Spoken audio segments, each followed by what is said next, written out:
Friends नमस्कार, मैं नीरज सिंह आप सभी का आपके अपने YouTube channel education for all पर स्वागत करता हूं। साथियों, हम सभी लोग यूपी बोर्ड के नवीनतम पाठ्यक्रम पर आधारित कक्षा 8 का विज्ञान भारती थर्ड अध्ययन कर रहे हैं, जिसके अंतर्गत हम सभी लोग लेसन 11 बल तथा दाब पाठ का अध्ययन कर रहे हैं। बल तथा दाब पर आधारित पार्ट फर्स्ट वीडियो इस चैनल पर अपलोड कर दिया गया है, जिसके अंतर्गत हम सभी लोग बल, परिमाण, दिशा एवं मात्रक, दाब, बल एवं दाब में संबंध, सूत्र एवं मात्रक, दैनिक जीवन में दाब का प्रभाव, वायुमंडलीय दाब, विशेषताएं, परिवर्तन एवं मापन, वायु दाब के उपयोग, घनत्व, वायु दाब के उपयोग तक हम लोग पढ़ चुके हैं। आज हम सभी लोग प्रामाणिक वायु दाब, निर्द्रव दाब मापी, स्थान के सापेक्ष वायु दाब में परिवर्तन, वायु दाब के उपयोग आदि के बारे में हम सभी लोग अध्ययन करेंगे। इसके साथ साथ ही उत्प्लावन बल अर्थात आर्किमिडीज का सिद्धांत, प्लवन, इसके बारे में भी जानेंगे। तो साथियों, बिना देर किए हुए हम सभी लोग अपना क्लास शुरू करते हैं। क्लास शुरू करने से पहले यदि आप सभी लोग इस चैनल पर नए हैं तो इस चैनल को सब्सक्राइब कर दीजिए तथा बेल आइकन को प्रेस कर दीजिए, जिससे कि हमारे आने वाले अगले वीडियो का नोटिफिकेशन आपको सही समय पर और सबसे पहले मिल सके। तो साथियों, बिना देर किए हुए हम अपना क्लास शुरू करते हैं। आइए देखते हैं प्रामाणिक वायु दाब। प्रामाणिक वायु दाब, तो प्रामाणिक वायु दाब के बारे में हम सभी लोग जानते हैं कि समुद्र तल पर वायुमंडल का दाब पारे के 76 सेमी ऊंचे स्तंभ के दाब के बराबर होता है। ये सभी लोग याद कर लीजिएगा। समुद्र तल पर वायुमंडल का जो दाब होता है पारे के 76 सेमी ऊंचे स्तंभ के दाब के बराबर होता है। इसका मान जो होता है, ये सभी लोग याद कर लीजिएगा, इसका मान 1.013, यहां पर गुणा का चिन्ह है, इंटू 10⁵ न्यूटन प्रति मीटर स्क्वायर होता है। इसे प्रामाणिक वायु दाब कहते हैं। 1.013 गुणते 10⁵ न्यूटन प्रति मीटर स्क्वायर होता है और इसे ही प्रामाणिक वायु दाब कहा जाता है। तो प्रामाणिक वायु दाब का मान कितना होता है? 1.013 गुणते 10⁵ न्यूटन प्रति मीटर स्क्वायर होता है। अगला जो पॉइंट दिया हुआ है, निर्द्रव दाब मापी अर्थात एनेरॉयड बैरोमीटर। एनेरॉयड बैरोमीटर के बारे में हम देखते हैं। एनेरॉयड ROID बैरोमीटर, इसके नाम एनेरॉयड बैरोमीटर के नाम से भी इसको जानते हैं। तो इसके बारे में हम लोग आज देखेंगे। तो वायु निर्द्रव दाब मापी से भी ज्ञात करते हैं। जो वायु दाब होता है वह निर्द्रव दाब मापी यानी कि बैरोमीटर से भी हम लोग ज्ञात करते हैं। इसका चित्र भी आपके बुक में दिया हुआ है, इसे आप देख सकते हैं। इसमें एक गोलाकार धातु का डिब्बा होता है, जिसके ऊपर की सतह, जो ऊपर की सतह होती है अर्थात जो ढक्कन होता है पतली लहरदार वायुमंडलीय दाब के परिवर्तन के प्रति सूक्ष्मग्राही होती है। चित्र भी नीचे हम लोग देखेंगे। डिब्बे के अंदर की हवा निकाल दी जाती है। वायुमंडलीय दाब बढ़ने पर ऊपरी सतह अंदर दब जाती है और दाब कम होने पर सतह ऊपर उठ जाती है। सतह की इस गति के कारण अंदर लगी कमानी दब जाती है या ऊपर उठ जाती है। इससे लगे लीवर जो होते हैं वे एक संकेतक से जुड़े होते हैं, जो पैमाने पर दाब का पाठ्यांक बताते हैं। जो निर्द्रव दाब मापी होता है वह घड़ी की आकृति की तरह होता है और इसमें द्रव का प्रयोग नहीं होता है, अतः इसे सरलता पूर्वक एक स्थान से हम दूसरे स्थान तक ले जा सकते हैं। जैसे चित्र आपके बुक में दिया हुआ है, यहाँ पर आप भी देख सकते हैं कि इसमें ऊपरी सिरा पर कमानी संकेतक लगा हुआ है, लीवर लगा हुआ है। यहाँ पर देख रहे हैं कि यह संकेतक है, यह आपका लीवर है, ये पैमाने सब लिखे हुए हैं पाठ्यांक ज्ञात करने के लिए। ये धातु का पूरा ये डिब्बा है, घड़ी की आकृति का होता है और ये कमानी लगी हुई है। ये जो है यहाँ पर कमानी साफ चित्र नहीं है, अपने बुक में आप लोग देख लीजिएगा, या कमानी लगी हुई है। आगे देखते हैं स्थान के सापेक्ष वायु दाब में परिवर्तन। तो आप सभी लोग जानते रहिए कि हर स्थान पर वायु दाब जो होता है उसका मान बराबर नहीं होता है।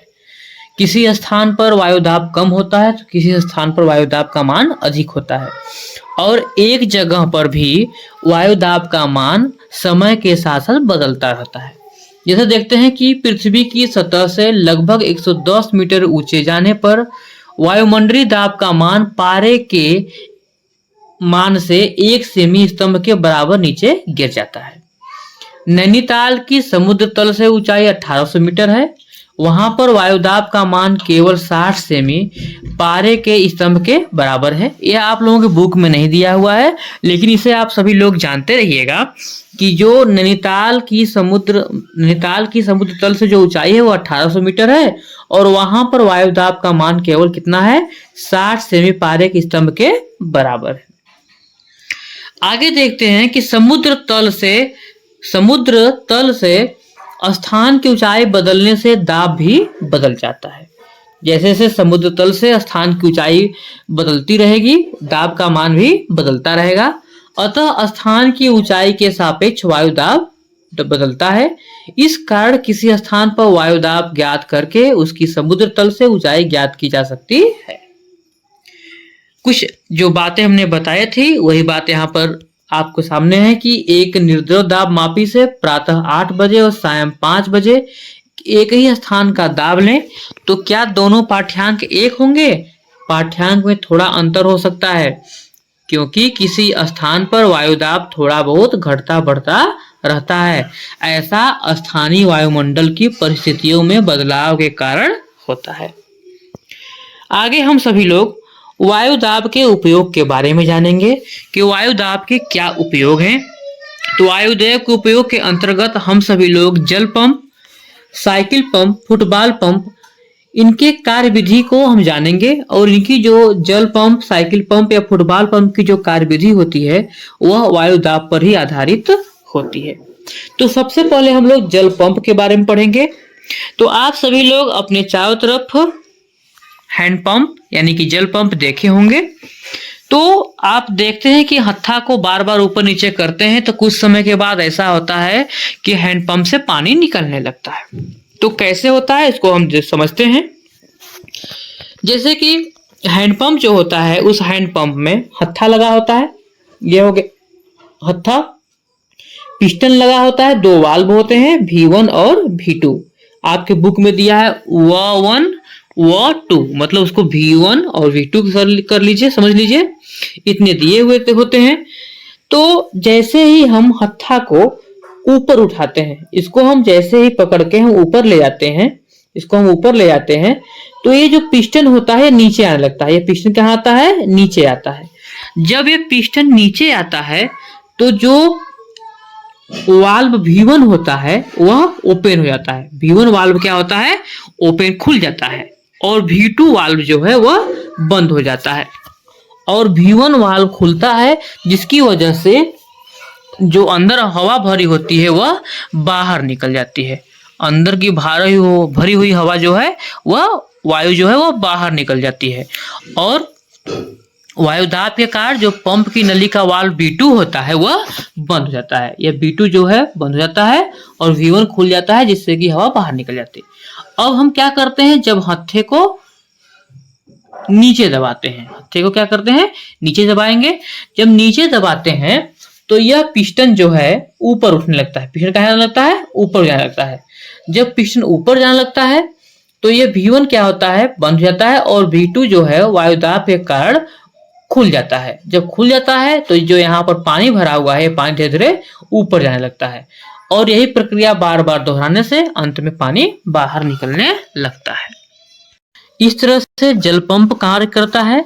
इसके बाद हम लोग फुटबॉल पंप के बारे में देखेंगे कि फुटबॉल पंप की क्या कार्य विधि होती है। फुटबॉल पंप के बारे में देखते हैं।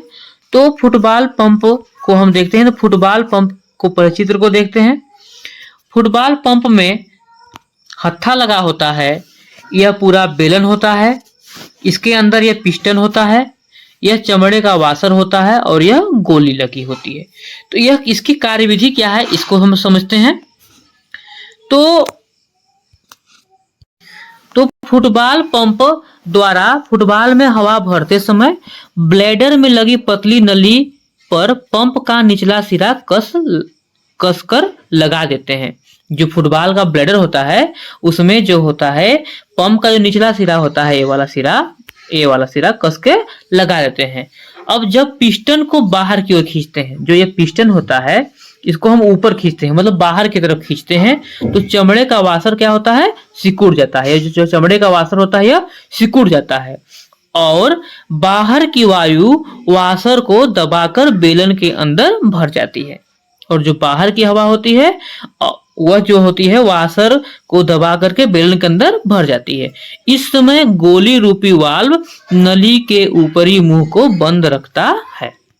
आगे देखते हैं, फिर आगे इसी कार्यविधि पुनः जब पिस्टन को दबाते हैं यानी कि हत्था को नीचे दबाते हैं तो चमड़े का वाशर पंप के अंदर वायु दाब बढ़ने के कारण फैल जाता है तथा बेलन की दीवार से जाकर के यहाँ पर सट जाता है, यहाँ पर आके सट जाता है, बेलन की दीवार से आके सट जाता है।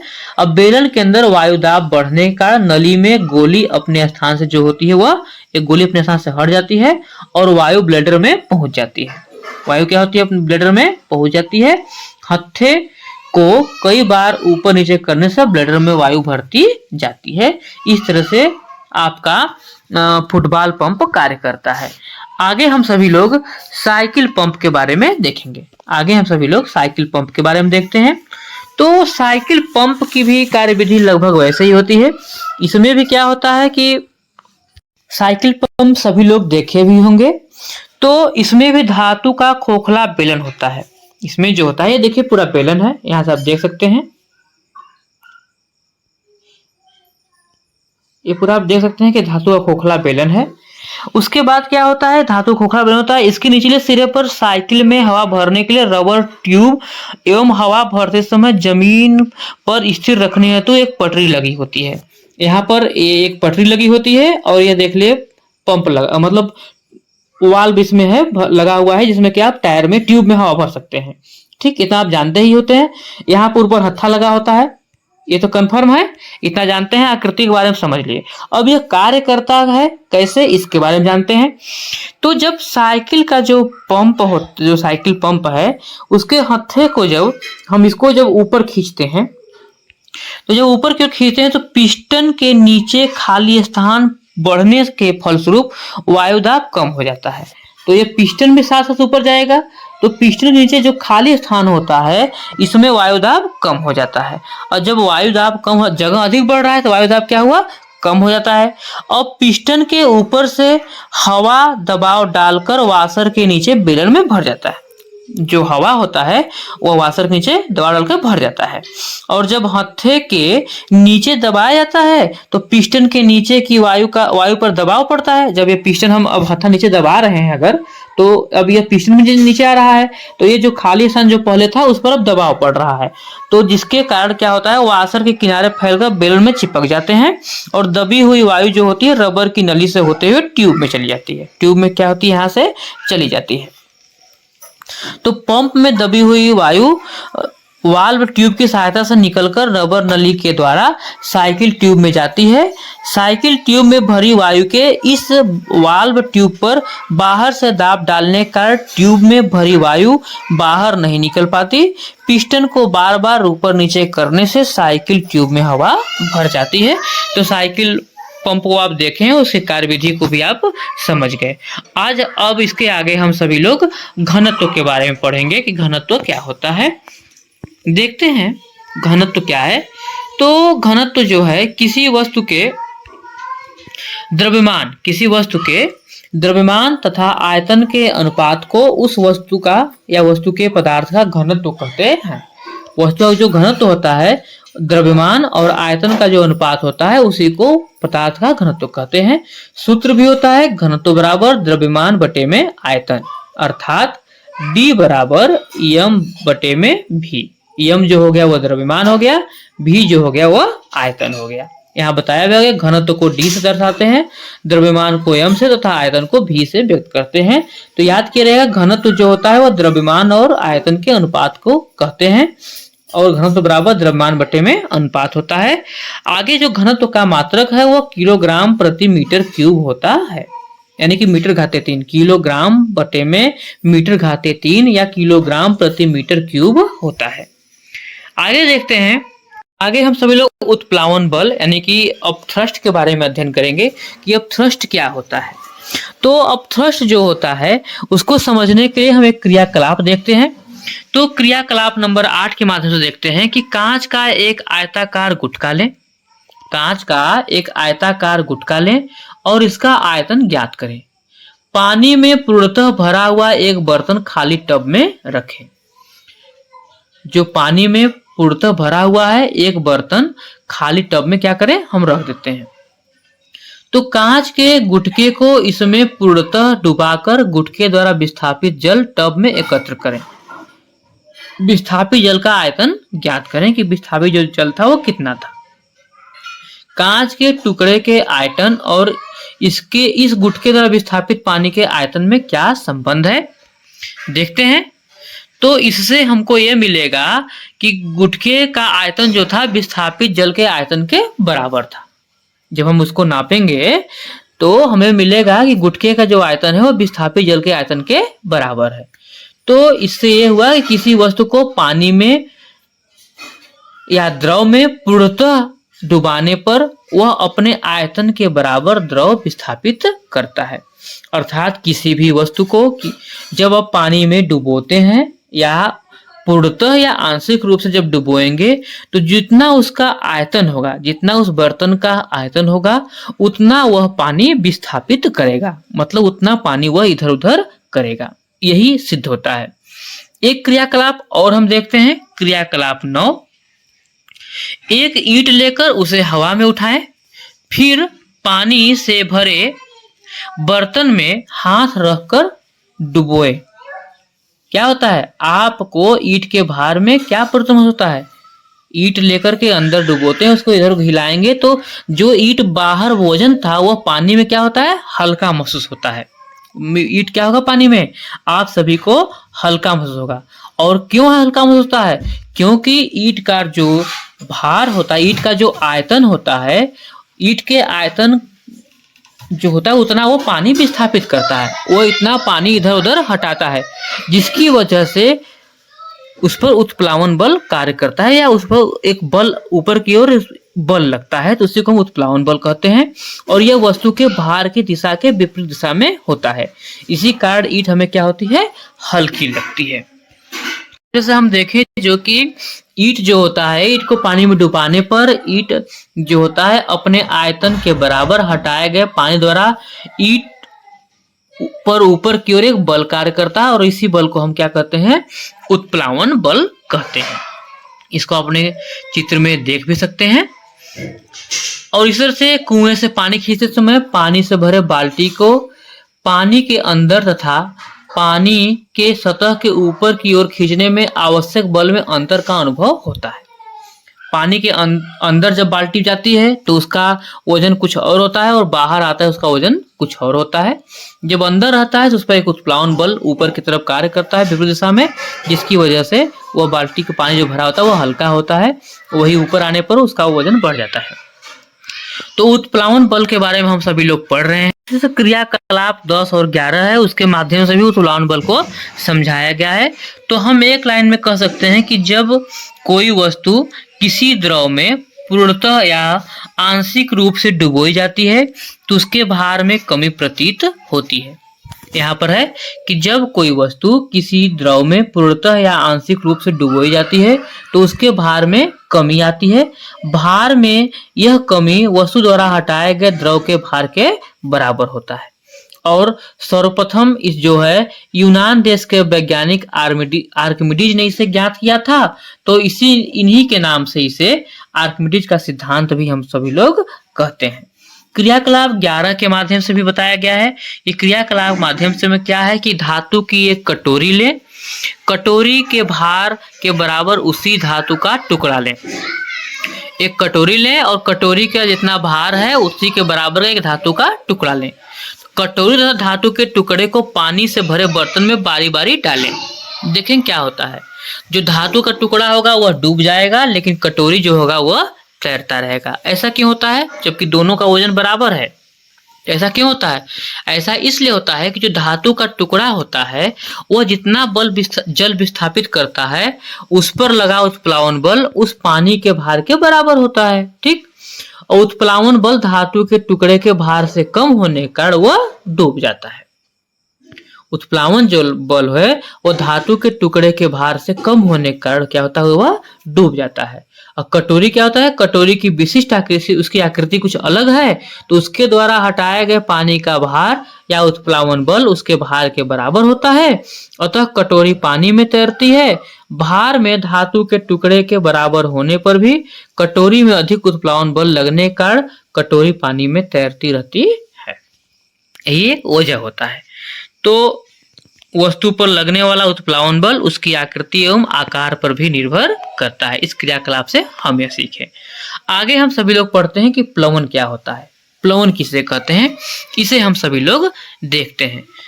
तो पानी में वस्तुएं तैरती हैं और डूबती हैं, ऐसा क्यों होता है? ऐसा क्यों होता है?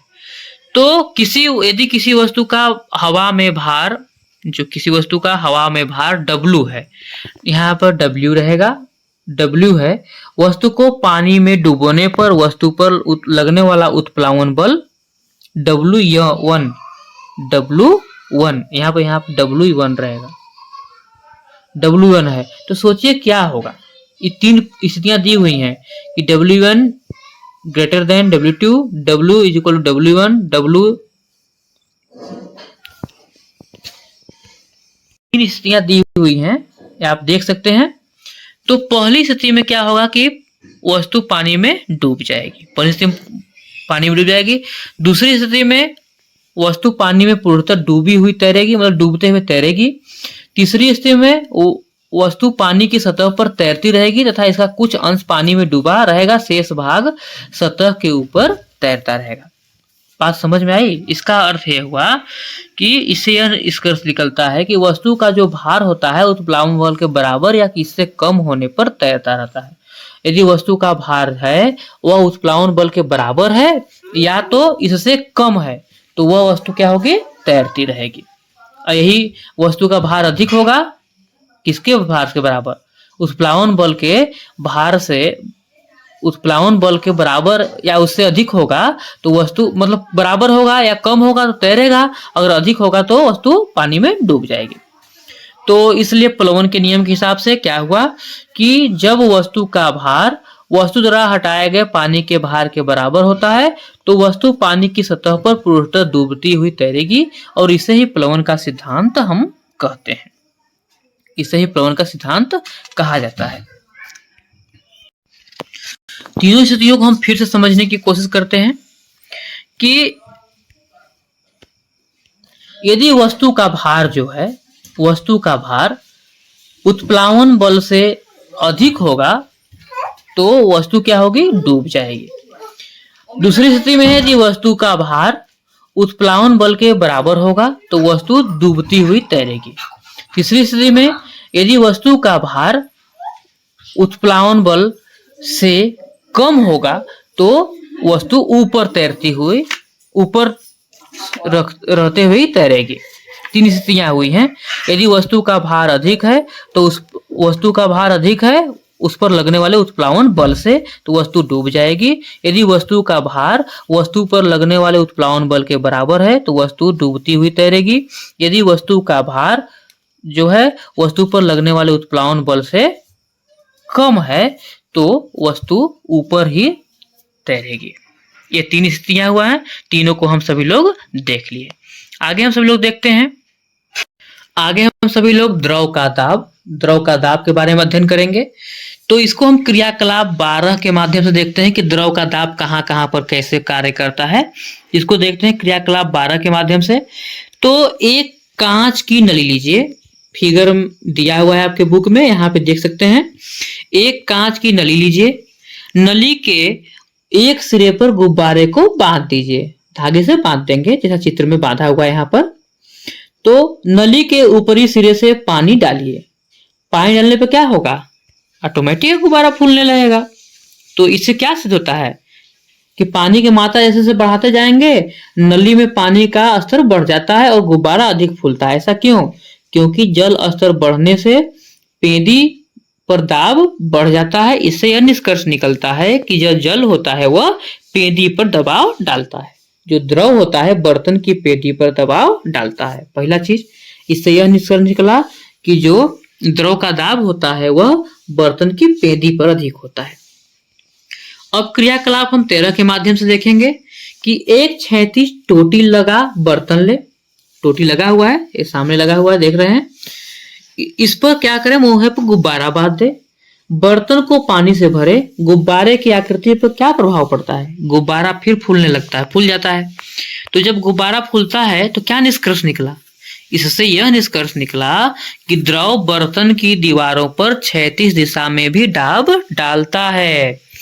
जो द्रव होता है वह बर्तन के क्षैतिज दिशा, बर्तन के क्षैतिज दिशा, मतलब ये क्षैतिज दिशा हो गया, क्षैतिज दिशा में भी क्या होता है, यहाँ पर देख रहे हैं गुब्बारे का समझाया गया है कि उस पर भी क्या होता है, दाब डालता है। आगे देखते हैं, आगे है क्रियाकलाप 14 के माध्यम से देखते हैं। एक टीन का डब्बा लें, एक टीन का डब्बा लें, इसमें समान ऊंचाई पर चारों ओर छिद्र बना दें, चित्र दिया हुआ है।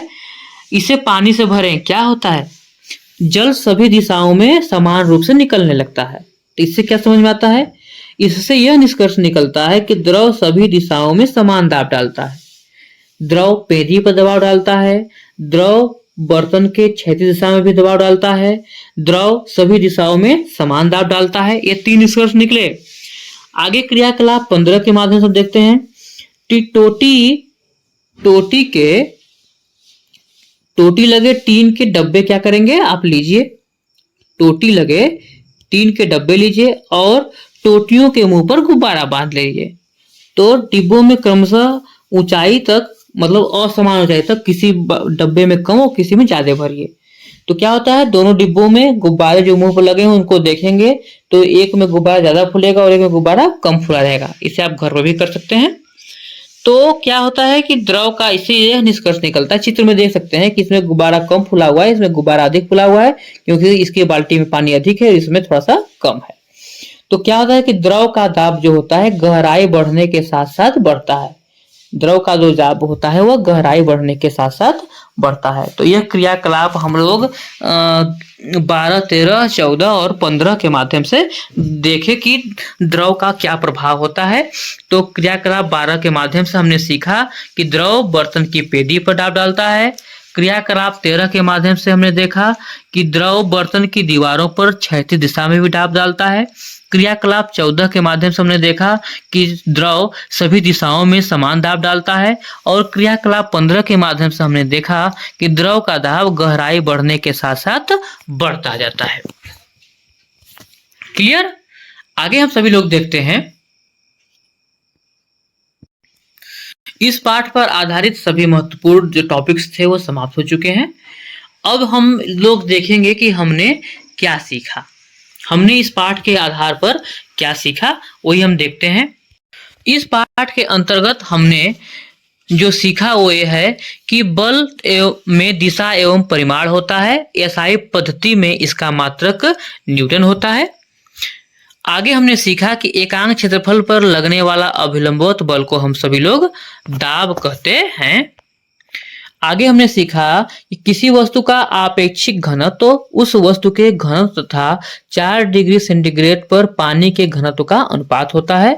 द्रव का दाब द्रव स्तंभ की ऊंचाई पर निर्भर करता है।